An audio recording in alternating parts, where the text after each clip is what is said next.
শান, তোকে ছাড়া আমি বাঁচবো না শান। এটা আমার সঙ্গে ঠিক করছিস না। এটা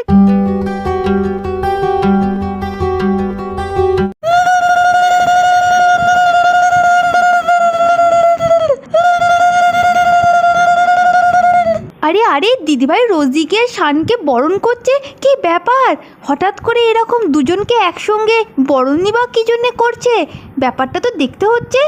এই বলে তো গোল্ডি টিনার কাছে ছুটে চলে গেল। আরে আরে দিদিভাই, কি ব্যাপার? তোমার হাতে বরণ ডালা, তুমি শানকে রোজিকে বরণ করছো, কি হয়েছে আমাকে একটু বলো। আরে গোল্ডি বলিস না, সকালবেলা যে ভাই এত বড় সুখবর দেবে আমি জীবনেও ভাবতে পারিনি। দাঁড়া, বরণ ডালাটা রেখে তোকে আমি সব বলছি। আরে গোল্ডি, আমি বলছি, দিদিভাই তো আমাকে অনেক দিন থেকে বিয়ে করার জন্য প্রেসার দিচ্ছিল, আর আমিও ভাবলাম বিয়ে যখন করতেই হবে নিজের পছন্দ করা মেয়েকে বিয়ে করাই ভালো। আর রোজি তো আমাকে খুব ভালো করে বোঝে, তাই রোজিকে একবার বিয়ের প্রস্তাব দিতেই রোজি রাজি হয়ে যায়। হ্যাঁ, এসব শান কি বলছে? আমি তো কিছুই বুঝতে পারছি না। আরে শান, দাঁড়া দাঁড়া, তুই এসব কি বলছিস? তুই রোজিকে বিয়ে করবি, এটা কি আমি ঠিক শুনলাম? হ্যাঁ রে গোল্ডি, ঠিকই শুনেছিস। এই খবরটাতে তুই খুশি তো? শান, তুই এটা কি বলছিস? এটা হতে পারে না। তোকে আমি খুব ভালোবাসি, তুই শুধু আমার। প্লিজ বলে দে এইগুলো সব মিথ্যে। শান, তোমাকে আমি বলেছিলাম না এই মেয়েটা আমাকে সব সময় হিংসা করে? যখনই দেখেছে তুমি আমাকে ভালোবাসো আর বিয়ে করতে চাও, তখনই মিথ্যে একটা ভালোবাসার অভিনয় করে আমাদের সম্পর্কটাকে ভাঙার চেষ্টা করছে। আরে না রোজি না, আমাকে তুমি ভুল বুঝছো। আমি তোমাকে হিংসা করি না, আমি ছোটবেলা থেকে শানকে খুব ভালোবাসি। গোল্ডি, এখন আর এসব কথা বলে কোনো লাভ নাই। আমি আর রোজি দুজনকে এখন খুব ভালোবাসি। তোর মনের কথাটা আমাকে আগে বলতে পারতিস, তখন আমি ভেবে দেখতাম। একদম ঠিক বলেছো শান। সময় থাকতে যখন ও ইচ্ছা করে নিজের মনের কথাটা বলেনি, তেমন আজ ওর উচিত নয় আমাদের দুজনের সম্পর্কর মধ্যে বাধা সৃষ্টি করার। শান, রোজি প্লিজ, হ্যাঁ তোমরা ওরকম করো না, প্লিজ আমার কথাটা একটু শোনো প্লিজ।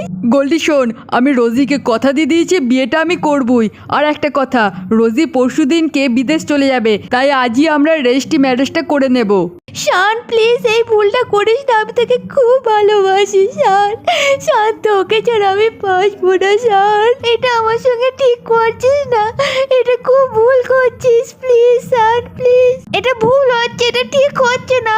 এটা করতে পারিস না, এটা আমার সঙ্গে করতে পারিস না, ভুল হচ্ছে, এটা খুব ভুল হচ্ছে। আরে এ কি বন্ধুরা, গোল্ডি তো ঘুমের মধ্যে স্বপ্ন দেখে চিৎকার করছে, আর গোল্ডি চিৎকার শুনে গোল্ডির মা ছুটে চলে আসে।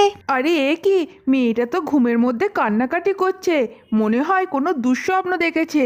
আরে গোল্ডি মা, ওঠ, কি হয়েছে তোর? এত কান্নাকাটি করছিস কেন? আরে এ কি, আমি তো স্বপ্ন দেখছিলাম। তার মানে এতক্ষণ যা দেখেছি সব মিথ্যে, নাকি এ কোনো অশনি সংকেত? গোল্ডিমা, এসব কি বলছিলিস?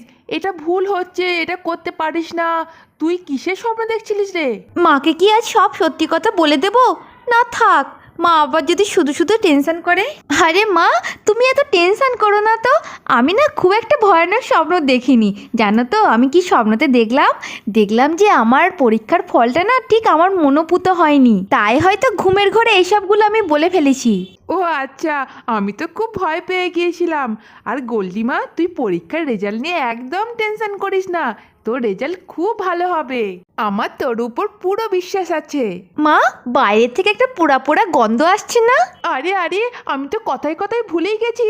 আমি তো চা চাপিয়ে এসেছিলাম, মনে হয় আমার চাটা সব পুড়ে গেল। তাড়াতাড়ি করে গিয়ে দেখি। আরে এটা তো শুধু একটা স্বপ্নই ছিল, কিন্তু আমার মনটা তো অস্থির লাগছে কেন? আজকে যাই হয়ে যাক, আজ আমি শানকে আমার মনের কথাটা বলেই ছাড়বো। বন্ধুরা, এর পরের ভিডিওগুলো আরও ইন্টারেস্টিং হতে চলেছে, তাই দেরি না করে টাইনি কিচেন উইথ প্রিয়াঙ্কা চ্যানেলটাকে সাবস্ক্রাইব করে দাও, আর ভিডিওর নিচে একটা লাইক দিয়ে পাশে থেকো। আজকের মতো ভিডিওটা এখানেই শেষ করলাম, দেখা হচ্ছে পরের ভিডিওতে।